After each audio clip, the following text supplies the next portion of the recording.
जय हिंद दोस्तों। आज के इस वीडियो में हम बात करेंगे work staff radio work staff के ट्रेनिंग के बारे में। जो एआरओ होता है असिस्टेंट रेडियो ऑपरेटर, उसके ट्रेनिंग के बारे में और हेड ऑपरेटर के ट्रेनिंग के बारे में, तीनों के ट्रेनिंग के बारे में बात करेंगे और थोड़ा बहुत इनके ड्यूटी स्टाइल के बारे में बात करेंगे। क्या ड्यूटी होती है, कैसे ड्यूटी होती है, कितने घंटे की होती है, सब कुछ आपको इस वीडियो में जानकारी मिलेगा।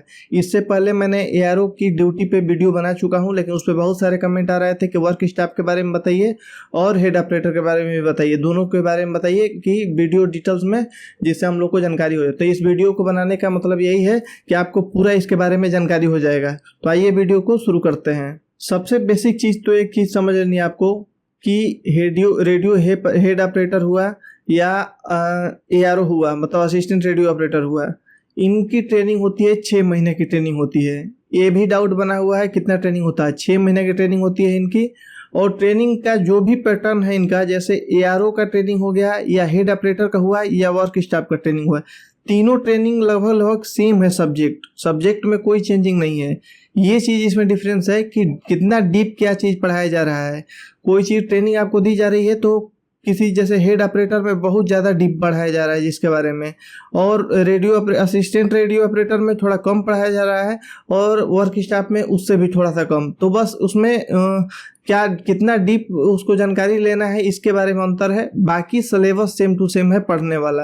ये चीज़ पहली बात समझ लीजिए आप लोग। मैं थोड़ा बहुत आपको सिलेबस बता दे रहा हूँ, साथ साथ तीनों आप लोग रिलेट करते चलिएगा। तीनों जो भी हूँ आप लोग उसको रिलेट करते चलिएगा। पहला आपका सब्जेक्ट हो जाएगा रेडियो का सिद्धांत। रेडियो थ्योरी जो होती है इसके बारे में आपको जानकारी दी जाएगी। चाहे आप किसी भी प्रकार की ट्रेनिंग कर रहे हो, हेड ऑपरेटर की कर रहे हो या एआरओ की कर रहे हो या वर्क स्टाफ कर रहे हो, तीनों में से किसी भी टाइप का अगर कर रहे हैं तो रेडियो थ्योरी के बारे में जानकारी दी जाएगी। रेडियो थ्योरी में बहुत सारे पार्ट बटे हैं। इसमें सबसे मुख्य दो जो बोला जाता है ट्रेनिंग, तो यही है रेडियो थ्योरी।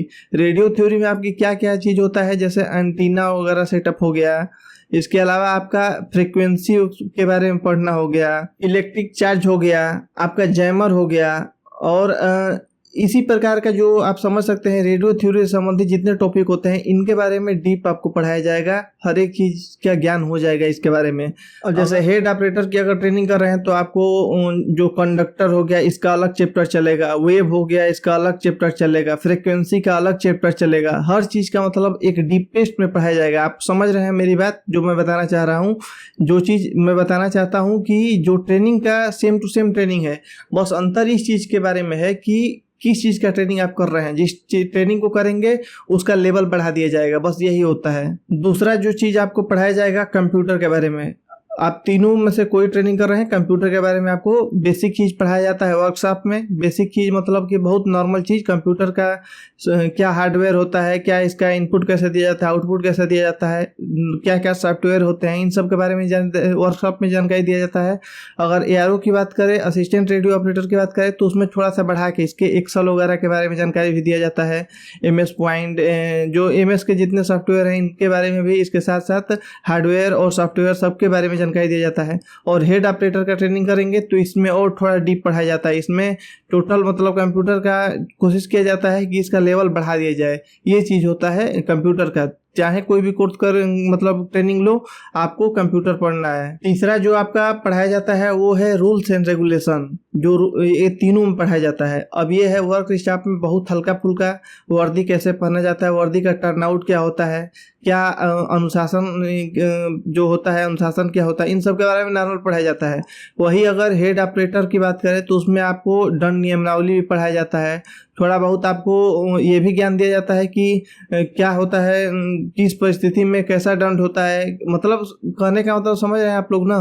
जो पुलिस रेगुलेशन है, रूल्स एंड रेगुलेशन, इसके बारे में जानकारी वर्क स्टाफ को भी होती है और उसको भी होती है, हेड ऑपरेटर को भी होती है। लेकिन जानकारी का स्तर जो होता है हेड ऑपरेटर को ज़्यादा होता है। ये चीज़ कहने का मतलब है। रूल्स रेगुलेशन में ही आपका जो रेडियो से संबंधित है, रेडियो विभाग से संबंधित है, इसके बारे में भी रूल्स एंड रेगुलेशन को बारे में बताया जाता है, पढ़ाया जाता है। जैसे कि पुलिस रेडियो संगठन का कब बना था, किस पर्पज के लिए बना था, क्यों बना था, और इसका उपयोग क्या है, क्या मतलब इसका प्लस पॉइंट है, माइनस पॉइंट है, हर चीज़ के बारे में इसके बारे में बताया जाएगा। इसी पार्ट में ये भी आ जाएगा रूल्स एंड रेगुलेशन में। अगले पार्ट की बात करें, चौथे पार्ट की, ये वर्क स्टाफ के लिए ज़्यादा फेमस है। मतलब ये चीज़ ज़्यादा वर्क स्टाफ में ज़्यादा इस चीज़ को बताया जाता है और यही मेनली देखा जाए तो वर्क स्टाफ का काम भी होता है।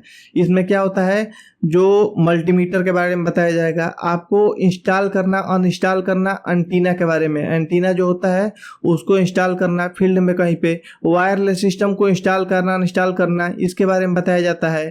फ्रिक्वेंसी को चेक करना, इन सब के बारे में वर्क स्टाफ के बारे में बताया जाता है। मतलब रख रखाव कैसे किया जाता है, कैसे सेट किया जाता है एक सिस्टम को।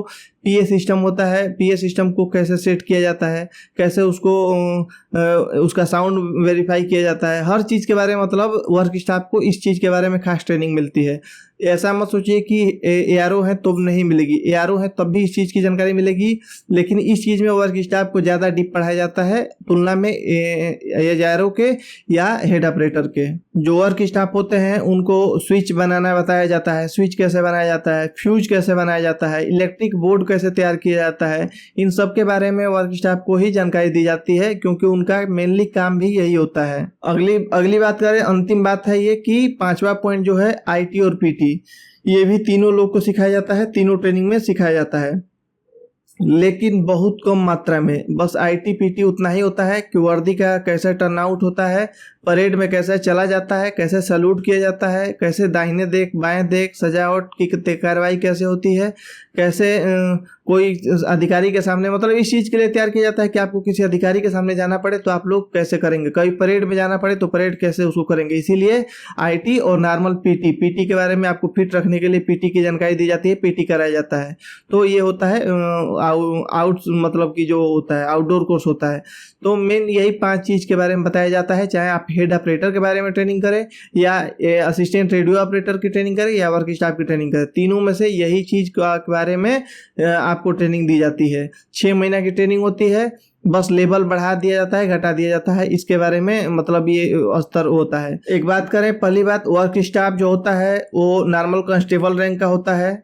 जो एआरओ होता है असिस्टेंट रेडियो ऑपरेटर, ये हेड कांस्टेबल रैंक का होता है।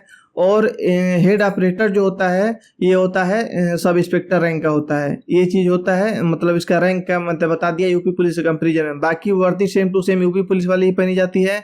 बैच जो होता है, इसका नियम यह है कि रेडियो ऑपरेटर का अलग बैच लगता है, लेकिन नहीं, ऐसा प्रैक्टिकली नहीं होता। उत्तर प्रदेश पुलिस का ही बैच लगता है सब में। दूसरी बात यह है कि इन लोगों की ड्यूटी जो होती है बहुत ही मस्त होती है, ऑफिशियल ड्यूटी होती है। फील्ड ड्यूटी ना के बराबर होती है, बिल्कुल ड्यूटी नहीं होती है। जो वर्क स्टाफ है ये तो बहुत कम थे, मतलब मुख्यालय स्तर पे ही थे, थोड़ा बहुत थे। अभी भर्ती आ रही तो अब जाके आपको जिला का जो भी जिले हैं उनके कार्यालय में, जो कंट्रोल रूम में, वहाँ पे आपकी नियुक्ति मिलेगी या जोनल में नियुक्ति मिलेगी। ऐसे ही बाकी सबके साथ भी होगा।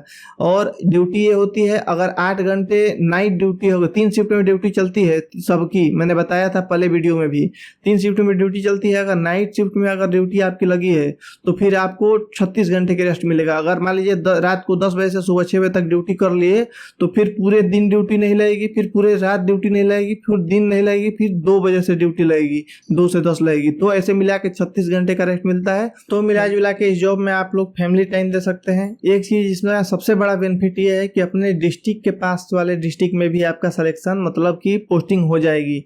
अगर आपका जिला जो है उससे सटा हुआ जो जिला होगा वहाँ भी पोस्टिंग हो जाएगी। ऐसा भी होता है कि मान लीजिए आपका पोस्टिंग आपके पास वाले जिला में हो जाए, आपको घर पे जाना है तो नाइट ड्यूटी आप कर लिए तो जाके घर पे भी आप घूम के आ सकते हैं। 36 घंटे का समय होता है, इतना बड़ा बेनिफिट होता है। और पढ़ने लिखने के लिए इतना बेस्ट टाइम मिलता है। ड्यूटी पीरियड में भी ऐसा नहीं होता कि हमेशा सर पे पड़ा रहेगा, नहीं, ड्यूटी पीरियड में भी काफ़ी रिलैक्स रहता है और काफ़ी पढ़ने लिखने का टाइम मिलता है। तो मिला जुला के हमको लगता है आपको जानकारी मैंने जितनी चाहिए उतना दे दी है जानकारी इसके बारे में। बाकी अदर मैं वीडियो देखता हूँ यूट्यूब पे तो इसके बारे में बहुत कम जानकारी लोग दिए हैं, हल्का फुल्का दिए हैं, लेकिन इसीलिए मैंने सोचा कि कमेंट भी आ रहा था इसके बारे में बढ़िया से वीडियो बना दूँ। एक चीज़ और बता दूँ, ज्वाइनिंग को लेके बहुत सारे लोग कमेंट कर रहे हैं कि ज्वाइनिंग कब होगी कब होगी। अभी इस चीज़ के बारे में मेरे को भी नहीं पता कि ज्वाइनिंग इसकी कब होगी, लेकिन अगर कुछ भी इन्फॉर्मेशन आता है ज्वाइनिंग के बारे में, ट्रेनिंग शेड्यूल के बारे में कुछ भी इन्फॉर्मेशन आता है तो मैं अपने चैनल के माध्यम से आपको जरूर बताऊंगा। आप तब तक मेरा चैनल सब्सक्राइब करके रखिए। मिलते हैं अगले वीडियो में, तब तक के लिए जय हिंद।